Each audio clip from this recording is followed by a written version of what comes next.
नमस्कार दोस्तों, जय श्री कृष्ण। कैसे हैं आप सब? उम्मीद करती हूँ खुश होंगे, सुखी होंगे, संपन्न होंगे।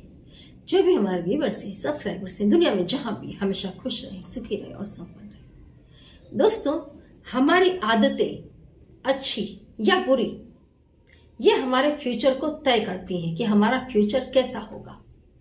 अच्छी आदतें आपके जिंदगी को, आपके फ्यूचर को अच्छा बनाती है। बुरी आदतें आपको चारों तरफ से बर्बाद कर देती है। झूठ बोलना, चोरी करना, धोखा देना, चरित्रहीन काम करना, चाहे वो महिला हो या पुरुष हो, आपके जीवन को कलंकित करता है। आपके जीवन को ऐसा कलंकित करता है कि आपके कुल खानदान को भी लोग फिर गालियां देते हैं। इस तरीके से उनको पितृदोष भी लगता है। जब आप किसी के भी पैसों की, किसी की भी चीज की चोरी करते हैं तो याद रखें, आपका परिवार कभी ऊंचा नहीं आएगा। आप देखेंगे कितने ही लोग बहुत ज्यादा चालाकी करते हैं, झूठ बोलते हैं, ऐसा धन कमाते हैं जिन पर उनका कोई हक नहीं होता। लोग जी जलाते हैं और उनको धन दे देते हैं। कितनी बार धोखे से, चोरी से लोगों का धन ले लेते हैं। माँ बहन बेटियों पर, किसी और की पत्नी पर गंदी नजर रखते हैं। ऐसे लोगों का जीवन का एक पीरियड तो जरूर ऐसा आता है जब बहुत दयनीय हो जाता है। लोगों की लातों पर ऐसे लोग जीने लग जाते हैं जब उनकी हकीकतें बाहर आती हैं। तो कभी भी जीवन में गलत काम नहीं करना चाहिए। हमारी गंदी आदतें हमारे ही जीवन को, क्योंकि हम इस सृष्टि को जो देते हैं वही हमको मिलता है। आप देखो, कुछ लोग समाज में, कुछ स्त्री, कुछ पुरुष इस टाइप के हैं जिनका काम ही है गंदगी फैलाना। महिलाएं हैं बहुत अच्छे, बहुत मीठे शब्दों में बिल्कुल कम उम्र के लोगों को बेवकूफ बनाती हैं, फिर उसके जीवन से खेलती हैं। कई जगह बड़े उम्र के जो पुरुष हैं वो ऐसी महिलाओं को भी, अपना बच्चियों को शिकार बनाते हैं। जो कम उम्र की बच्चियां हैं उन्हें अपना शिकार बना लेते हैं, उसकी जिंदगी बर्बाद कर देते हैं। ऐसी ही महिलाएं हैं जो बड़ी उम्र की हैं, छोटे बच्चों को, कभी देवर को, कभी किसी को अपना शिकार बनाती हैं और आजीवन उसके माथे कलंक लगाकर छोड़ देती हैं। तो समाज में बहुत तरीके के लोग हैं। आप चोर उचक्कों का साथ करोगे तो आप पर भी कालिख लगेगी, है ना। जब राहु आपके खराब होते हैं तब आपका संपर्क इस टाइप की महिलाओं से हो जाता है। तब आपका संपर्क इसी टाइप के चोर उचक्के, झूठे और धोखेबाज लोगों से होता है, जिससे आपका जीवन बर्बाद होता है। यदि जब आपके अच्छे कर्म उदित होते हैं तो फिर आप अच्छे लोगों के संपर्क में जाते हैं, जहां आपका नाम बढ़ता है, यश बढ़ता है, कीर्ति बढ़ती है। कुछ लोग इस दुनिया को सिर्फ देने के लिए आए हैं और आप देखना, कुछ लोग इस दुनिया को सिर्फ नोचने खाने के लिए आए हैं। दो वर्ग हैं। अपने आप को हमेशा वहां देखें जो आपका धर्म है। आप देखो, ये भगवत गीता में भी लिखा है, सबसे बड़ा कोई कर्म है अच्छा तो वो व्यक्ति का धर्म है। जिस समय आपको, जो धर्म है आपका, वो कर्म यदि आप करते हैं, जिस समय आपका धर्म आपको आवाज लगाता है और आप सही समय पर सही रूप में खड़े हैं, तो इससे बड़ी कोई पूजा नहीं है। कुछ महिलाएं अपने पति को जबरदस्त धोखा देती हैं। कुछ आदमी अपनी औरतों को जबरदस्त धोखा देते हैं, बच्चों को धोखा दे रहे हैं। ये नरक का घर है। अपने धर्म में रहो, परिवार का भला सोचो, आपके साथ आपके संपर्क में आने वाले लोगों का भला सोचो। ये जो मैं कुछ आदतें आपको बताने के लिए जा रही हूँ, ये आप सोने से पहले करो। आप देखेंगे नेगेटिविटी से आप बचेंगे, क्योंकि व्यक्ति बुरे कर्म की तरफ तब आगे बढ़ता है जब नेगेटिविटी उसके साथ होती है। नेगेटिविटी कितनी बार बाहर से आई होती है, कई बार किसी के द्वारा भेजी गई भी होती है, कई बार अपने बुरे कर्मों से डेवलप हुई होती है। बुरे ग्रह, क्रूर ग्रह आपको तब परेशान करते हैं जब पिछले जन्म भी आप कोई गलत कार्य करके आए हैं। इस जन्म अब आपको उसके आगे उस कार्य को करना है, अब आपको भोगना है। तब भी आप ऐसे लोगों के संपर्क में आ जाते हैं। आप देखना, कई बार आप ऐसे लोगों से बात करेंगे जो ये स्पष्ट बोलेंगे कि नहीं नहीं, मेरे से गलती हुई, मैं इस टाइप का आदमी नहीं था। वो औरत बहुत दुष्ट थी, उसने, वो मतलब औरत नहीं थी, वो पिशाचिनी थी, लोग ऐसे बोलेंगे, है ना। लेकिन आपको कुछ कर्मों का फल भुगतना था, इसके लिए आपका संपर्क कुछ दिनों के लिए ऐसे लोगों के साथ हो गया। आपको कुछ कर आपके अपने कर्मों का फल भुगतना था, इसलिए किसी चोर के साथ आपकी दोस्ती हो गई। आपने भी कहीं चोरी कर ली जाने अनजाने, और फिर जबरदस्त आपने उसका पाप भोगा। जिंदगी भर के लिए एक चोर होने का कलंक अपने सिर पर लगा दिया।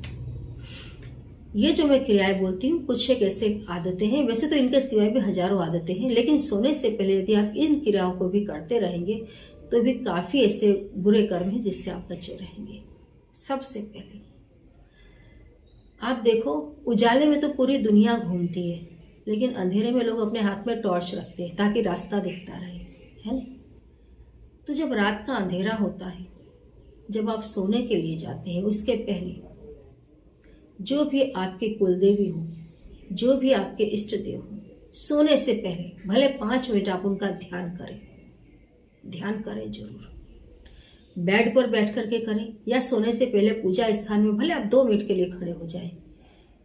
अपने इष्ट देव से, अपने कुलदेवी से प्रार्थना करें कि मुझसे जाने अनजाने कोई गलती ना हो। अब ये जीवन मैं तुम्हारे हवाले कर रहा हूं।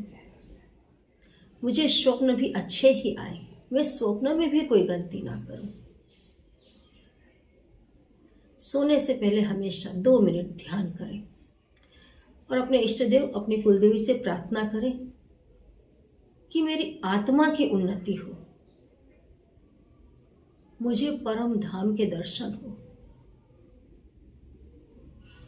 ब्रह्म मुहूर्त में तो हर व्यक्ति प्रार्थना करता है, लेकिन रात को सोते समय जो आप प्रार्थना करते हैं उसका सीधा इफेक्ट आपके सुसुप्त मन पर होता है, जिसकी वजह से आपका सुसुप्त मन अंदर से जागृत होता है। ये वही मन है जो हमेशा संकट समय में आपको आगाह करता है, इस व्यक्ति के संपर्क में मत जाओ, इससे दूर रहो, ये मत करो, वो मत करो, या फिर ये करो। ये जो मार्गदर्शन मिलता है सुसुप्त मन देता है, और सोते समय की गई प्रार्थना दोस्तों बहुत इफेक्टिव होती है। सोने से पहले हमेशा मुंह हाथ धोए। कहीं से भी चलकर आए हैं, थके हैं, हारे हैं, नहीं। सोते समय हमेशा स्वच्छ कपड़े पहने, मुंह हाथ धोकर साफ हो, तब आप सोए। सोते समय, मैं कह रही हूँ दिन की स्वच्छता अलग बात है, लेकिन सोते समय शारीरिक रूप से, मानसिक रूप से स्वच्छ होना बहुत बड़ी बात है। मुंह हाथ धोए, स्वच्छ कपड़े पहने, और कभी भी सोने से पहले दूध वगैरह जैसे आप पीते हैं, कोई प्रसाद खाते हैं, कोई भी चीज खाते हैं, जूठे मुंह ना सोएं। हमेशा कुल्ला करें, मुंह को स्वच्छ करें, उसके बाद में ही सोएं। सोने से पहले किचन पर कपूर जरूर जलाएं। किचन को साफ कर दें और 1 कपूर की गोटी या 2 कपूर की गोटी थोड़ा सा घी डाल करके आप जला दें।